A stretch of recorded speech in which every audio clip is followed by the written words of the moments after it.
This is WPSL Port St. Lucie, the talk of the Treasure Coast.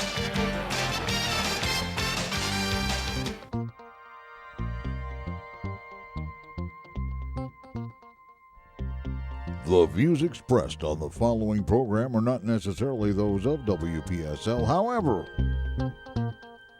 Rudy Howard does not preach to the choir. This is a little bit different than what you're used to, and especially tonight, I suspect, for certain reasons, but it's time for the African American scene. And yes, you'll be able to call in after you let Rudy go ahead and let you know what the topics are that he would like for you to discuss with him, okay?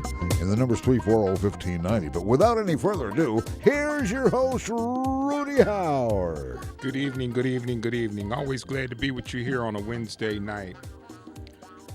Oh, my. Last night was a trip. There is nothing that I can compare that to. That was an absolute abomination.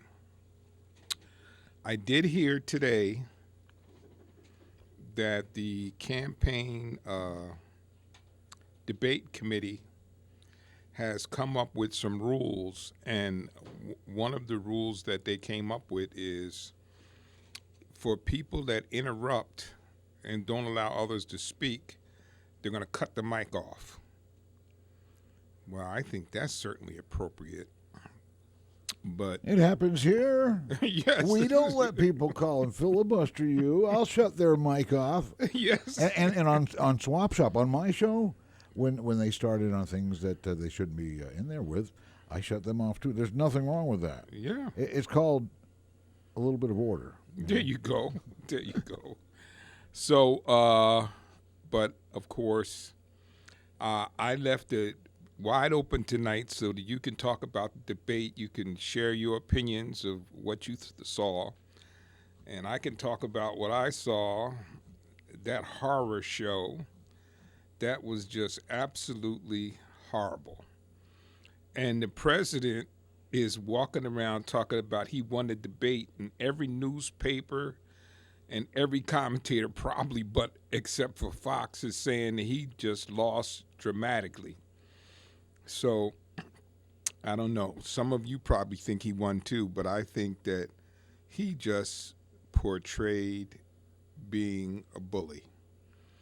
And some of my friends on Facebook today said he shouldn't go back. He should just not do another debate. And I said, he can't do that. He said, why you say he can't do that? I said, because the man is a bully. And there's only one way to deal with a bully. You have to stand up to the bully. That's it. You gotta. The first day of school, find the biggest guy in the class and walk up there and sucker punch him. Nobody will mess with you the whole rest of the year. Yeah, right. Yeah, you can't let a guy bully you around like that. That was just absolutely. I was sitting there and I was just shaking my head. I was like, oh my God, I cannot believe this guy. This guy is unbelievable. And in his objections, he continues to do what he always does, is constantly lie. He lied. And then the biggest horror was the statement he made about white supremacists. Chris Wallace asked him, would he asked them to stand down, and he asked them to stand by, as if to say that ultimately he was going to need them. And we got Jay on line one. Yes, Jay. Oh, good afternoon, Rudy. How you doing? Okay. Okay, the way I look at this, I look at the enablement of this. I look at the people in the Senate, Congress that let him get away with all this stuff, and they're supposed to be representing us in Florida. I'm talking about, Rubio, Senator Rubio. And Scott. And then we got Brian Mask. He's skimming along. He's acting like he's, worrying about the river and this and that and the other. But he goes along. He's like a handmaiden for the president also. and he was a veteran. Yes. He lost both his limbs in Iraq, in Afghanistan. Yeah. You know, one of those bombs, got blew up both his legs. And I told him that at one of his town halls. I said, military saved your life. I said, back in Vietnam, you would have been a goner. I said, they saved your life, took you to Germany, and then you went back to Walter Reed, and they patched you up, and they'll be taking care of you for the rest of your life. But I said, the sad thing about you is because you're going along with this president about privatizing the VA. After all you went through, but that's just one person. And then Rubio, he sits around, he's pretty smart, but he's in with all these people that's giving him money, these different businesses. So he's going along to get along. And he's smart enough to know, but he's always talking about Cuba. He's deadly on Cuba, but doesn't he know that the Soviet Union had missiles 90 miles pointing at us? Oh yeah. And they're going along, and him and this guy Ron Johnson, this senator from Milwaukee, is another one that's peddling around with Putin. He's going over there dealing with Putin's Secret Service officer and giving them information and bringing it back here just to try to pacify the president to get reelected. Yeah. And that's the sad thing. And I remember as a youngster, two Jewish couple was executed within a month after they found out that the husband was the one, not the wife, but the husband was the one that was actually giving information to the Russian Secret Service, and they were executed within a month after they found out about it. But these guys are leaders. Yeah. They should be setting an example, and they should be made an example of. There shouldn't be no excuse if they're doing it. They should be, it's almost treason, even though we're not going to war with Russia, but they're one of our, adversaries, and they would love to do damage to us. These people are in Senate. I'm sorry. Go ahead. Our politics have become so tribal. It is horrible. I can look back on so many times in the past where there was disagreements, but there was decency. There was the ability to talk to each other. Now you just can't do that. I can remember, I don't think he'll mind me telling now that he's not there anymore. Larry would tell me that when he was up in Tallahassee, if he was on the elevator talking to somebody that was from the other side and the door opened, the guy would stop talking to him because he couldn't be seen talking to Larry. That's crazy, but that's kind of where it was at. Yeah, it's weird. But the thing that what the president is doing is so dangerous is the FBI and the Homeland Security already claimed that white supremacists are domestic terrorists. Yes. They did that the other day. They're the number one domestic terrorists.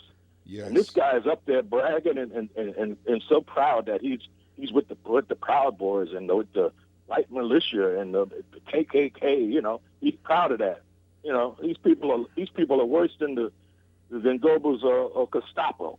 Yeah. They're trying to follow in the same footsteps. They want to mark. They want to be just like the Gestapo. They're going to go into voting precincts and intimidate the people waiting online and all that. I want to ask the sheriff, and I want to find out what the law enforcement is going to do about these precincts, because I'm working there and I don't want no nonsense. Yeah. I want to know what they're going to do when these characters come around.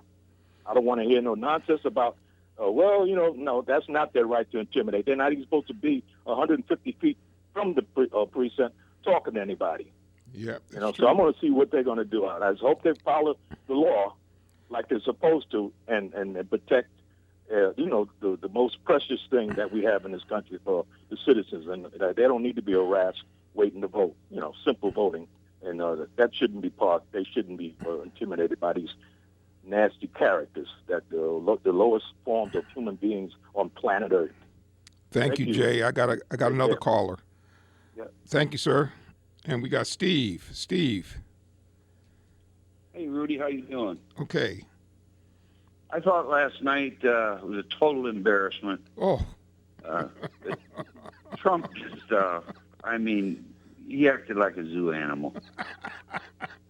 I'm telling you, I was embarrassed. So was I. Biden's trying to answer a question, and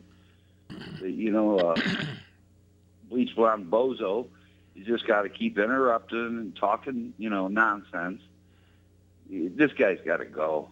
I mean, anybody that votes for him needs a test, a cognitive test.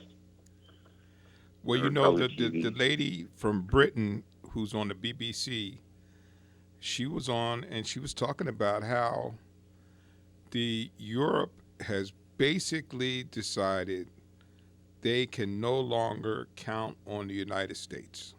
That's right. I heard him.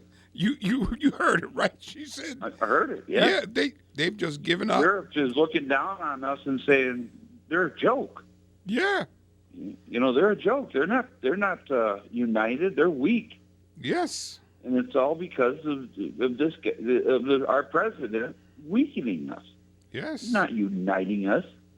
This isn't the United States of America under him. So he's got to go. I agree. And, that was an embarrassment. And I am like, oh my God, you could just think of what France and Britain. Now, some of my conservative friends are going to say, I don't care what they think about us, but you should, because you better think what they think about us. Well, I said this way in the beginning. There's going to come a time when there's going to be a crisis, and with all of his lying, it's going to be hard to rally our allies to support us, which has never in the past been a problem. Because they don't trust us. Look what he did to the Kurds. Yes. He sold them out. Exactly. Look what he did to the Ukrainians. He sold them out. Yes. And look what he's doing to America. Yes. Selling us out. Yes, exactly. So, yeah. I got my absentee ballot today. I already made it out. Tomorrow I'm taking it to the elections office, and I'm putting it in their box. Yeah, my wife got hers yesterday. I'm going to just do early voting. It starts on the 19th. I'm going to go ahead and just do early voting because I don't think you're going to see the blue wave. I think you're going to see the blue tsunami. Yes, I think you might be right.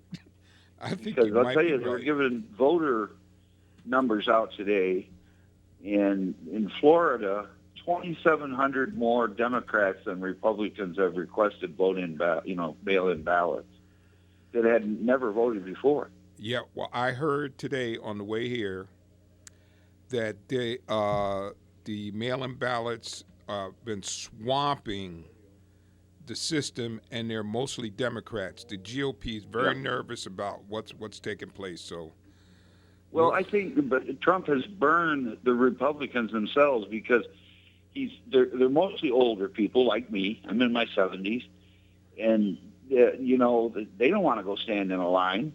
I'm too disabled to stand in a line, and I think he's scared them enough that a lot of them are going to stay home. Yeah. I really do, because, you give me the choice of standing in line and getting an illness to kill me, or voting from home. Home wins. Thank you, Steve. I got another caller. Okay, you take care. Thank you, sir, for being a faithful listener. And we got Greg on line 1. Yes, sir.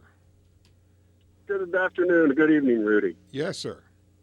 I am one of those people that woke up this morning at 6 o'clock, and I had a text from my wife's family in Germany. They live in North Bavaria. Uh-huh. And they were asking me, what in the hell is going on in your country? I'll take your reply on the air. Well, I'm going to listen to this. Well, I think that is very interesting. I've become very friendly with a couple of my people on Facebook from Canada.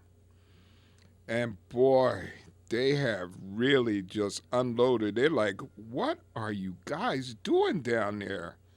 What are you allowing him to do to your country? That's the thing that keeps coming up over and over. And for my conservative friends who are tied to him and worship him, I wish you could tell me what you see that I can't see, because I just don't see it.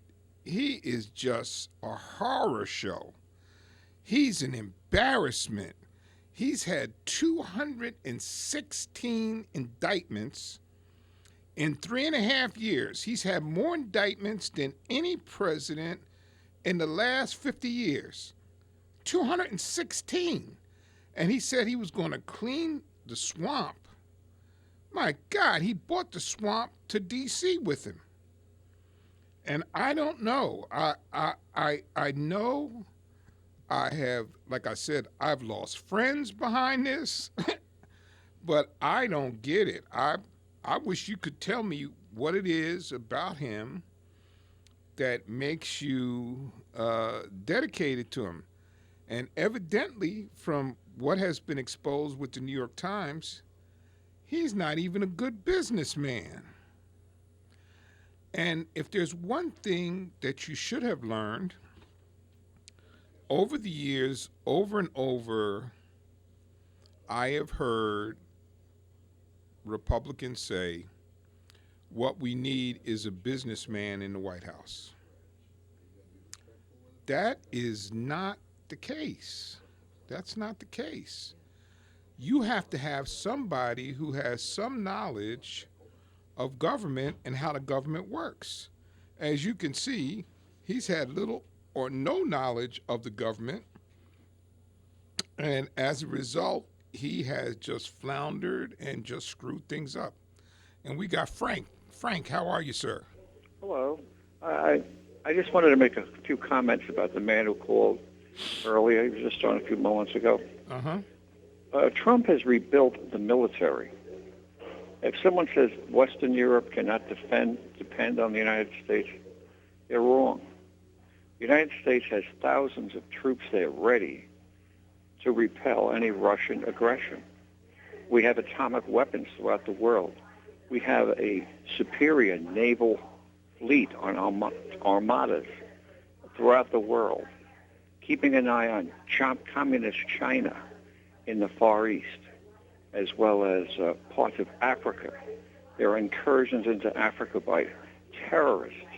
In the Middle East, he secured the peace treaty, or whatever you want to call it, the recognition of these other countries of Israel's right to exist, whether you agree with it or not. Other democratic administrations despised Israel. That's not true. I'm not going to let you get away with that because that's not The true. former president of the United States, That's Obama, not true. was That is anti-Israel. not true. Yes, it No, was. no, it's not. Yeah. It So is not true. And when Netanyahu was in there, he admitted that he got strong financial support from Obama. I'm not going to let you get away with that. That's not true. He had many times the people who surrounded him, Obama's people who surrounded him in the State Department and advisors, were anti-Israel. That's not true. It certainly is true. It is sir. not true. Well, you don't believe me, and I don't believe you. Okay, well then I guess that makes us even, because that's just an absolute The lie. other thing was that That's an absolute lie that's been perpetrated by conservatives. It's just not true. the increased status or income status of Hispanic Americans, Black Americans, is at an all-time high. Prior to this disease, what do you call it, the pandemic, Black and Hispanic employment and incomes were reaching higher levels than ever before. The former president, the former Democrat, That's did nothing. not true either. They did nothing. No. What they do is they... No, that's not true either. I'm not going to let you get away with that. The unemployment rate was down, and that had started down under President Obama. The income levels were not significantly improved under Trump. That's not true. That's not true. He is. Go into areas. It's not true. You can say that unemployment improved for minorities, Black and brown people. That's true, but it already had started going better under Obama. But the income level, he didn't improve the income level. 250 judges that he has appointed. Over 150 were left vacant by the former administration. Why? He did nothing. Do you know why? He did nothing to fill them. Do you know that's not true either? Oh, please. Do you know why they were vacant? Sir, you've had too much Kool-Aid. No. Do you know why they didn't get filled? Why? Because McConnell blocked them. Let me refresh your memory. When Obama was in office, McConnell figured out a way to jury rig the Senate so that it never was in recess, because in recess, President Obama would have had the ability to appoint some of those federal judges. So McConnell came up with this approach to never have the Senate in recess so that he could block any appointments that President Obama was about to make. Trump has appointed over 200 now. Well, yeah, of course, because why didn't the Democrats stop him? Because I'm telling, he did.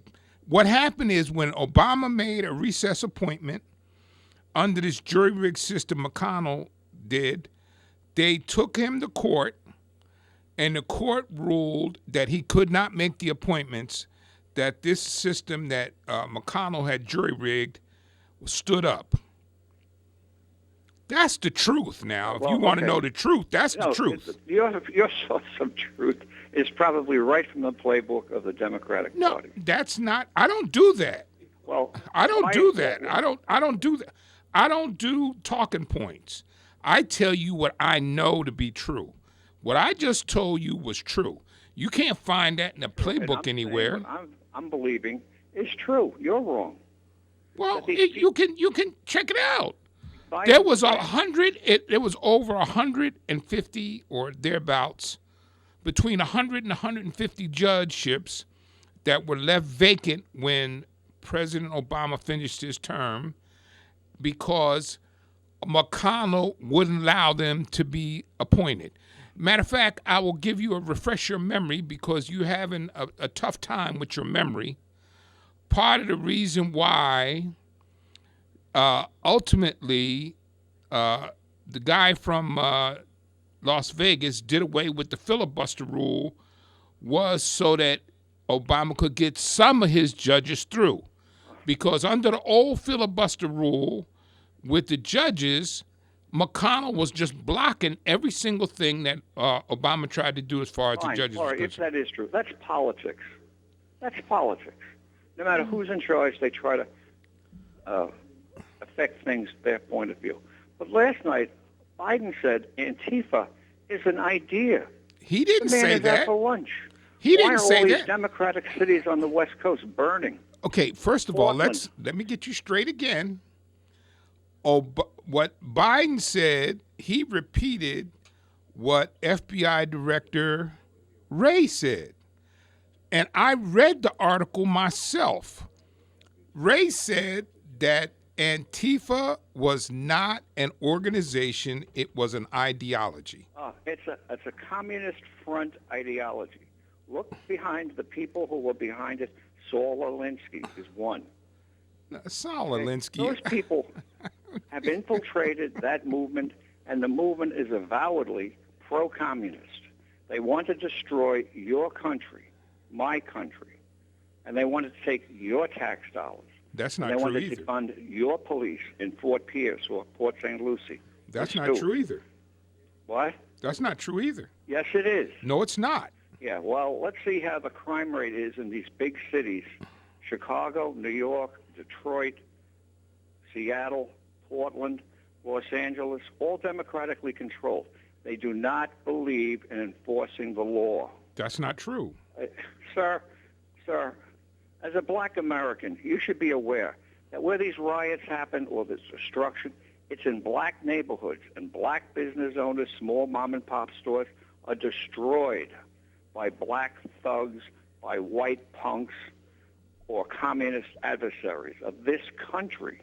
Now, whether or not you'll accept that or you believe something else, God bless you. Well, I don't. Listen, I'm going to tell you. What I'm going to tell you is, let me tell you what Black Lives Matter stands for. Black Lives Matter is an attempt to get equal justice for black people. Sir, And black equitable people are treated- black equitable people- treatment. No, they're not. So to get equitable treatment for justice and fairness in our society. That's it. That's all. That's all. And you know what? Let me give you something. Let me give you something else to think about. I hate the fact. I absolutely hate the fact that we have to protest for fair treatment. That disgusts me. I Sir, think it's terrible that we have to If protest a for that. black person, a black American, wants to enter a university or apply to medical school or law school, they're under the law. They're able to. They can do that. They want to go to the better schools. So the better. If a black family wants to move to a better neighborhood and they have the dual income to do it, they're more than welcome to. They That's can. not Nobody, true. That's not true either. True. You're back in the 50s. No, I'm not. Tell me where there are instances of I'm redlining. gonna tell you something. Okay, this is a recent example. Okay, my son's gonna get mad at me for saying this, but my son and his white wife were looking for a place. The place was available for rent. When they showed up to rent the place that was available, guess what happened when they showed up? You want me to tell you what happened? The place was no longer available. Well, if your son and Well, his I'm wife just felt- telling you this is 2020 and that just happened. if they felt that way, that they were being discriminated against, they can initiate a lawsuit. They can go to the housing HUD. They can go to human resource. I don't know. You what they just call it. told me though Health that and you Human told me that it's not happening. Initiate a lawsuit. But you told me it's not happening. And I just gave you a real life example that just happened within the last 3 months. Okay, all right. I could say to you, sir, my mother was attacked by 3 black kids where she lived, an 80-year-old woman. And all they wanted was what? Her purse. And they knocked her to the ground and broke her hip. Okay? That's what I'm saying. I don't want those kids roaming around neighborhoods, black neighborhoods or white neighborhoods. I want them arrested when they do that. How do you and know? I want them to go to jail. So how do you determine which ones to allow in the neighborhood and which ones not to? I'm waiting. I didn't hear what you said. I want you to tell me how you determine which ones to allow in your neighborhood and which ones you shouldn't allow in your neighborhood. I don't know where you live, but if you've got the money, friend, you can go anywhere you want. That's not true. If Willie I wish- Gary wants to move into the most luxurious section of Stewart or Fort Pierce or Fort Lauderdale, the man has the money. He's a successful lawyer. He can go wherever he wants. If he wants to buy a plane, he can buy one. If all these other attorneys that are Lewis, he's a black guy, he's a personal injury Lewis, a personal injury law, he can live wherever he wishes. He's went to school, he has a law degree, and he's got money. It boils down to money. And if your son felt discriminated against, he can initiate a lawsuit against the landlord of that property. That's not the point. That is the point. No, it's sir. not the point. You're missing the point. No, the point is, if you feel discriminated against, you have recourse. Much like if I feel if a cop gives me a hard time, I'd like to know his name, get his badge number, and report him to his boss. But you told me earlier in this conversation that stuff doesn't happen anymore. And I it didn't does say that. happen. It does happen. I didn't say that. You said that we could live anywhere we wanted to If live. you have the money, you can. There are places where I'm not allowed to go to because I don't have enough money. They look at me and they look at my what do you call it? My financials, and I say, you just don't have enough money. You're not able to live in this $500,000 home. Maybe something $250,000. What am I going to do? I mean, go get 3 jobs? Well, you told me before that I was in the 50s, and I just explained, and I just showed Well, all right. you. Are you living the 60s, the 70s? Okay. Do you have platform shoes? No, my God, no. Those things strobe light and those things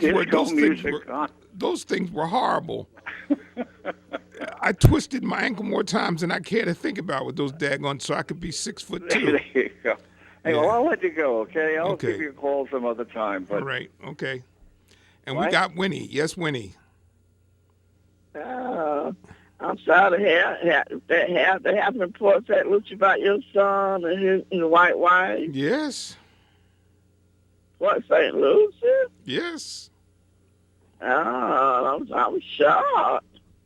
I thought them days was over with, but it's not. And No. they talk about Black Lives Matter.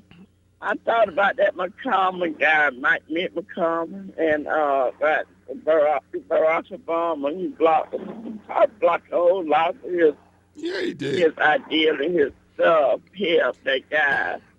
I'll ask you a question. Do he block any Donald Trump? No, We know he don't. no. Matter of fact, Trump has appointed 198 federal judges. Now, here's the interesting statistic about that. Oh. Not one, okay? I want you to hear this. He appointed 198 judges. Not a single one was a person of color. And he did not block none of that, huh? No, none of those got blocked. They got pushed through. Ah.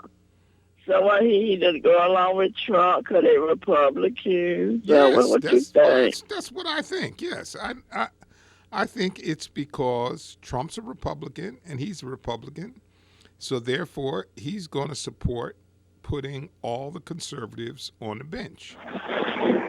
That's what that's what that is right there. Oh, man, that's something else, ain't it? He sure telling the truth. Yeah. Telling the truth. Barack was in the chair. No matter what he did, they just blocked and gave him a whole hard time. And a whole 8 years they did him like that. They did. Matter of fact, I saw an article a couple months back. There's been a couple of Republicans that have come out and said that they were told they had to be against anything that Obama was for.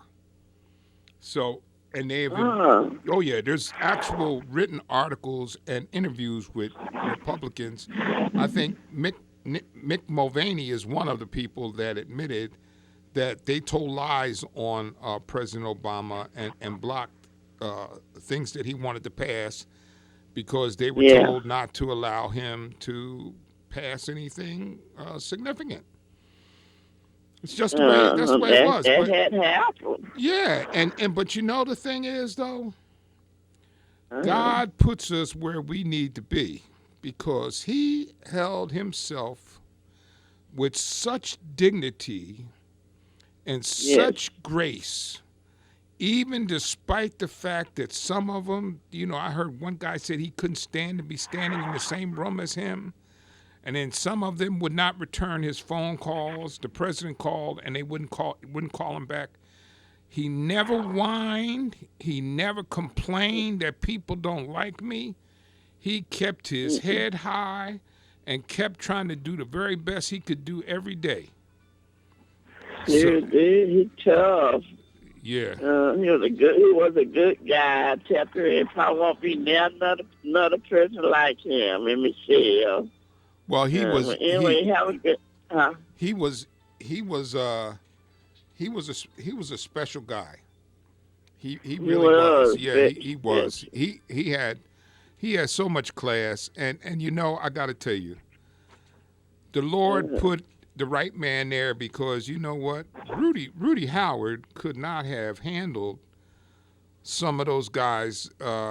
There's a couple of them I probably would have punched out if I was the president. The way I ain't telling you no lie.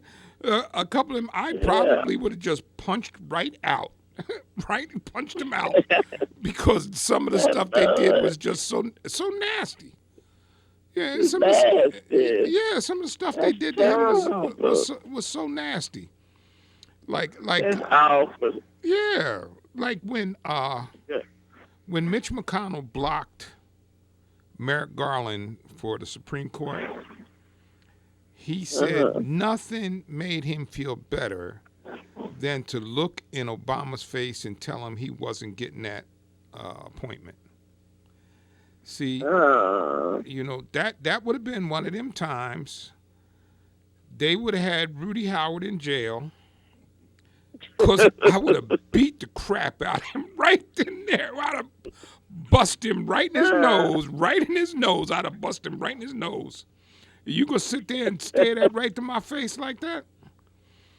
But the Lord put the man with dignity and grace and patience. And he stood there and that's why he's so respected all over the world. Yeah, he was. Oh yeah, he's respected. He's respected all over the world. People respect him. So hey, look, that's just. But like I said, the Lord knows. He puts us. Yeah, he does. Yeah, he knows. He puts people in the right places. Not always. Right. But that was the right thing. Just like with Jackie Robinson. Jackie Robinson, if you go back and you look, and you hear some of the old. He took a lot too. He took a ton. And at the time the time that he was brought up to the major leagues, he was not the best black ball player in the United States. There were several ball players that were better than him. But the Lord, I know you didn't know about that. But there was several. I thought he was. No, he was not the best. He was very good, obviously. He was Rookie of the Year when he came up there, but there was other ball players. But he broke an amazing barrier, didn't he? Yes, he did. He did. And because he had to take garbage the normal person can't take. And in the end, he couldn't take it anymore. And they talk about saluting the flag. At the end, he stopped saluting the flag. He wouldn't pledge to the flag anymore. Did you know that, Cliff? No. No. Yeah. He did. I wonder if taking the knee came from that somehow, I don't know. Somebody may have been inspired. Well, I can tell you, for me, as a young kid, one of the things that inspired me were those two athletes in Mexico City in 1968 stood on that stand, and they raised. You remember that, right? And they raised that black glove. They had that church to do that. They had that church. Yes, and they took their medals away from them because they dared to protest. How dare they protest? Was there these military medals? No, they're Olympic medals. Oh my God! Oh, you didn't? Don't you remember that? Well, 1968. No, I was 10 years old. Talking, yeah. That was Tommy Smith and John Carlos. They finished 1-2, and the German guy finished 3 in the 100-meter dash. So when they stood on the stand, Winnie remembers it. I will bet you probably half of the kids on campus had a poster of them standing on that on the stand with that black glove up in 1968. I remember the glove. Yeah. Yeah, I guess the Caucasian people outdoors, wasn't they? I'm sorry? When they did that, they stood up, they threw up their fist. Yes, they finally hit, threw up their fist. I guess the Caucasian people didn't like that. They got furious. They sent them home. Mad. They sent them home, and they stripped the medals from them. They gave the medals back to them some years later. Uh-huh. But at that time, they stripped the medals from them Okay. for protesting racial injustice in that Yeah. venue. Yeah. But I remember Yeah. I remember that like yesterday because I thought to myself I was 18 I think at the time. Yeah, I think I was 18. Uh, That was like yeah. I was 17. I was 17 at the time, and I thought to myself, my God, what courage that was to stand up there and do that at the Olympics. You know? So hey, Well, yeah, it was a I lot. think I would be scared to do it. Well, there was a lot. You know, I think there was a lot. You know, they had talked about how they could get the American public's attention to the racial injustice that we were experiencing here in this country. And that was in 1968. And here we are in 2020. 2020. And we're still trying to get people's attention to understand about racial injustice. It's still going on now today. Yeah, it is. It is. It's still going on. And they're like Black Lives Matter, they out there. Yeah. Beyonce Taylor, George Floyd, a whole bunch of others. And the list go on, like Benjamin Crump say, like the list just go on and on and on. Yeah, it's at some And point. when it go in, who knows? That's the issue. That's the issue. That's a bit. That's the issue. And you know, Winnie, I'd like to thank you for the call. And thank you for being a faithful listener. Yeah, okay. Okay. See, you're welcome. Bye-bye. All right.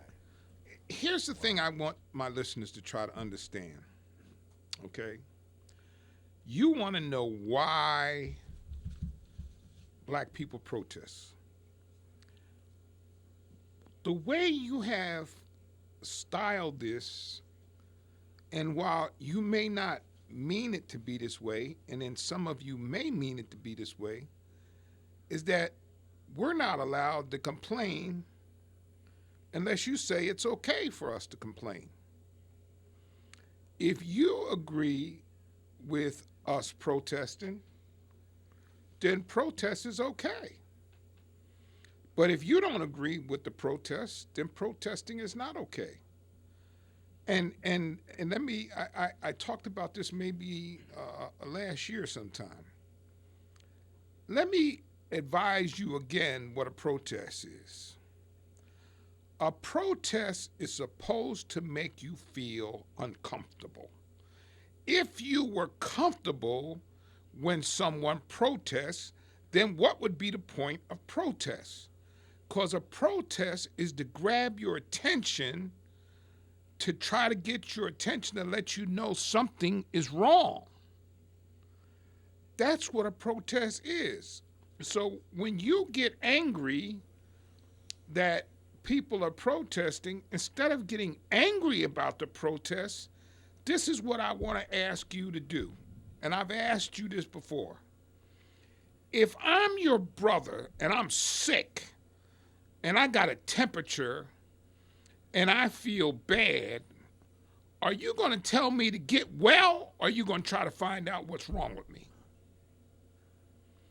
So instead of getting mad because black people are protesting, how about trying to find out why? You think you can do that? Just try to find out, why is it that black folks are protesting? See if you can make yourself woke enough to ask that question. Why? What makes protesting most effective? What kind of protesting is more effective than another kind of protesting? We're talking about peaceful protesting. Of course. Doesn't get any more peaceful than taking a knee. That's right. And I've heard people they actually demonize somebody getting on their knee. And what do you get on your knees for? So why would one demonize taking a knee? There is no more peaceful protest than that? You know? That's what I'm talking about, Cliff. He took a knee and they beat him to death about that. They castigated him, put him basically out of professional football because he took a knee. Now people are in the street, and on occasion, not to my liking, violence breaks out and rioting breaks out. But when he was taking a knee, you wouldn't let him have the ability to protest quietly and grab your attention. So you take that away from him, that ability to create a protest to get your attention. Now people are in the street. You don't like that. Well, as Cliff said, a kneeling protest, that is about as passive as you can get. So I don't understand. You were mad about that, and now you don't want people to protest at all. But let me tell you something. I'm going to try very hard for you to feel this. For us, when we see all the things that we see,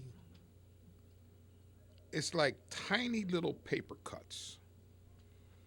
Not one paper cut will kill you, but if you get 1,000 paper cuts, ultimately you'll bleed to death.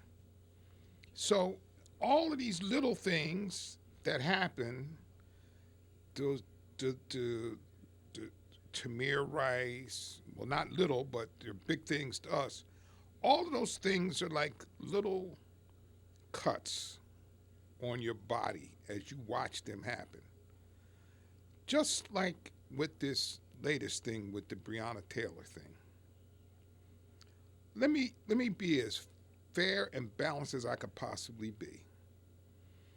If the man in the house fired on the police had a right to defend themselves.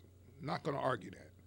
But what is important is what happened up until the time they broke into the door.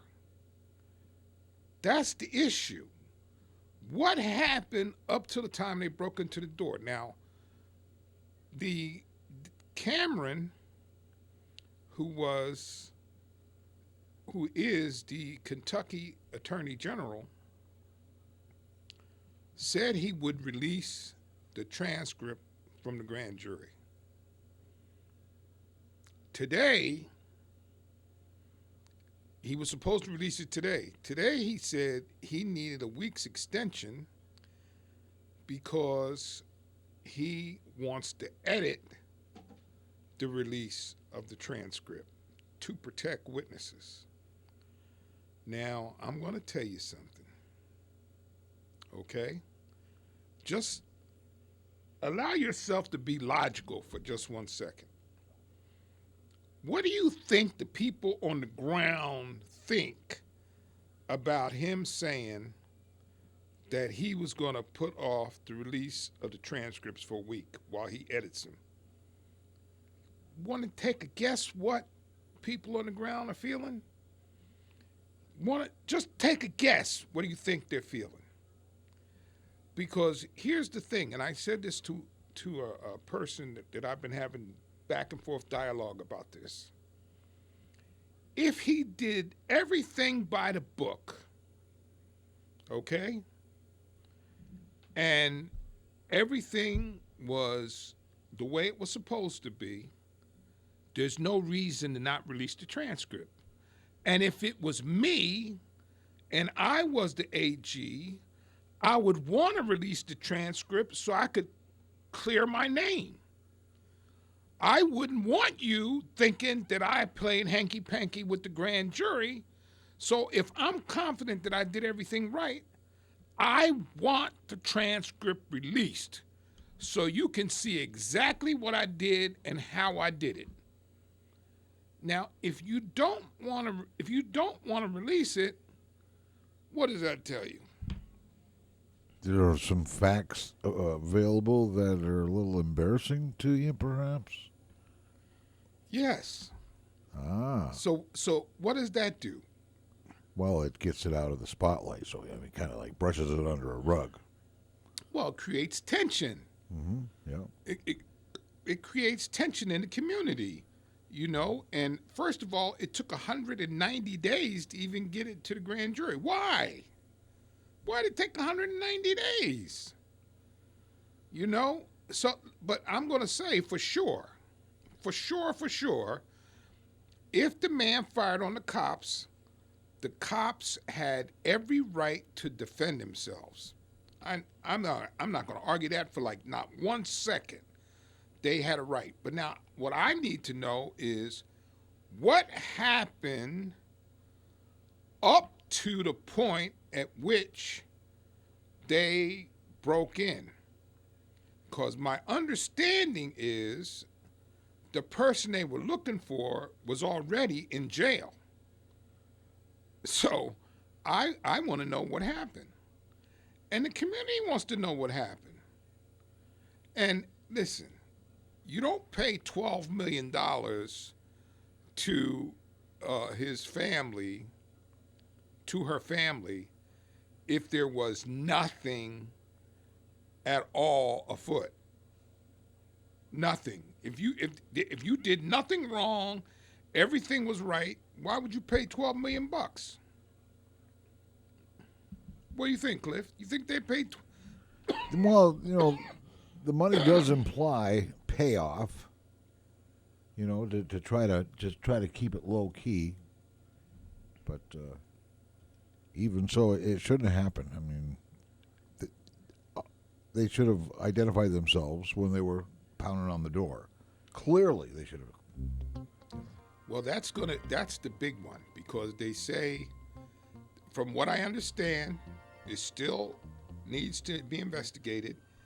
They interviewed 12 people, and out of 12 people, one person said that they heard them announced. The others did not. They said they were cops. They didn't say police. They said cops or something like that. I don't know.